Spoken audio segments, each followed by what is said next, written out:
ಸ್ನೇಹಿತರೆ, ಇವನು ಯಾಕೆ ಇಲ್ಲೋದ ಅಂತ ಯೋಚನೆ ಮಾಡಬೇಡ್ರಿ. ಇಲ್ಲೊಂದು ಗಿಡ ಇದೆ, ಇದು ತೊಂಡೆಕಾಯಿ. ಇದು ತೊಂಡೆಕಾಯಿ ಸಾಂಬಾರಿಗೆ ಬಳಸುತ್ತೇವೆ, ಸಾಂಬಾರಿಗೆ ಬಳಸ್ತೀವಿ. ನೋಡಿ ಎಷ್ಟು ಚೆನ್ನಾಗಿ ಬಿಟ್ಟಿದೆ. ಇದು ಬಳ್ಳಿಯಲ್ಲಿ ಬಿಡ್ತದೆ, ಕೆಲವ್ರಿಗೆ ಗೊತ್ತಿಲ್ಲ ನೋಡ್ರಿ, ಬಳ್ಳಿಲಿ ಬಿಡುತ್ತೆ. ಇದು ಸಾಂಬಾರಿಗೆಲ್ಲ ಹಾಕ್ತೀವಿ, ಸಾಂಬಾರಿಗೆ. ಆಮೇಲೆ ಪಲ್ಯ ಮಾತ್ರ ಚೆನ್ನಾಗಿರುತ್ತೆ. ಮದುವೆ ಫಂಕ್ಷನ್ಗಳಿಗೆಲ್ಲ ಇದನ್ನೇ ಜಾಸ್ತಿ ಉಪಯೋಗಿಸೋದು. ನೋಡಿ ಇಲ್ಲೊಂದು ಬಿಟ್ಟಿದೆ. ಇದರಲ್ಲಿ ವಿಶೇಷತೆ ಏನಂದರೆ ಮನುಷ್ಯನಿಗೆ ಆರೋಗ್ಯ ಭಾಳ ಚೆನ್ನಾಗಿರುತ್ತೆ. ಆಮೇಲೆ ಇಲ್ಲೂ ಕೂಡ ಇದೆ. ಯಾಕೆ ಬೇಲಿ ಶಾಲೆಗೆಲ್ಲ ಹೋಗ್ತದಾನೆ ಅನ್ಬೇಡ್ರಿ, ಇಲ್ಲೇನು ಹುಳ ಉಪ್ಪಟೆ ಏನಿಲ್ಲ. ಇಲ್ಲಿ ನೋಡಿರಿ, ಇದೊಂದು ಮಾಹಿತಿ ಕೊಡ್ತೀನಿ. ಇದೆಲ್ಲ ತೊಂಡೆಕಾಯಿ, ತೊಂಡೆ ಹಣ್ಣಿದೆ ನೋಡಿ, ಅಲ್ಲಿ ಹಣ್ಣಿದೆ.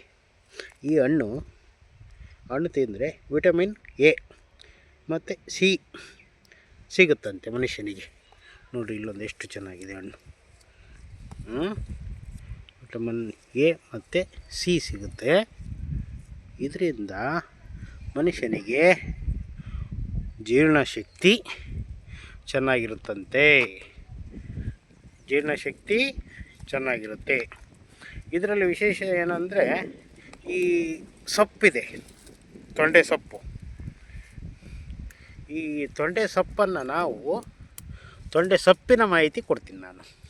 ಈ ಸೊಪ್ಪಿನ ಮಾಹಿತಿ ಈಗಿನ ಕಾಲದವ್ರಿಗೆ ಗೊತ್ತಿಲ್ಲ, ಹಳೆಯ ಕಾಲದವ್ರಿಗೆ ಮಾತ್ರ ಗೊತ್ತಿರುತ್ತೆ. ಇದು ನಾವು ಸ್ಕೂಲಿಗೆ ಹೋಗುವಾಗ ಬೋರ್ಡಿಗೆ ಈ ಸೊಪ್ಪು ಮತ್ತು ಇದ್ಲು ಸೌದೆಯಿಂದ ಕೆಂಡ ಇರುತ್ತಲ್ಲ, ಅದನ್ನು ಇದ್ಲು ಮಾಡ್ತಾರೆ. ಇದ್ಲು ಮತ್ತು ಈ ಸೊಪ್ಪನ್ನು ಮಿಕ್ಸ್ ಮಾಡಿ ಬೋರ್ಡಿಗೆ ಹಚ್ಚುತ್ತಾ ಇದ್ವು ನಾವು. ಅದನ್ನು ಹಚ್ಚಿದಾಗ ಬೋರ್ಡು ಕಪ್ಪು ಕಾಣೋದು, ಅಕ್ಷರ ಬರೆದ್ರೆ ಎಷ್ಟು ಚೆನ್ನಾಗಿ ಕಾಣೋ ಗೊತ್ತಾ. ನೋಡು, ಈ ತೊಂಡೆ ಸೊಪ್ಪಿಂದ 2 ಮಾಹಿತಿಯನ್ನು ಮೊದಲ ಬಾರಿಗೆ ನಾನೇ ಕಂಡುಹಿಡಿದಿರೋದು ಅಂತ ನನ್ನ ಅನಿಸಿಕೆ. ನೋಡಿ ಎಷ್ಟು ಚೆನ್ನಾಗಿದೆ.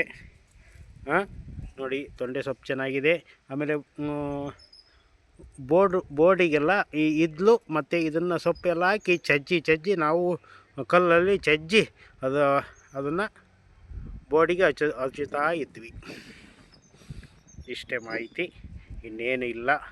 ಇನ್ನೇನಾದರೂ ಮಾಹಿತಿ ನೆಕ್ಸ್ಟ್ ಮುಂದಿನ ವೀಡಿಯೋದಲ್ಲಿ ಹೇಳ್ತೇನೆ. ಓಕೆ.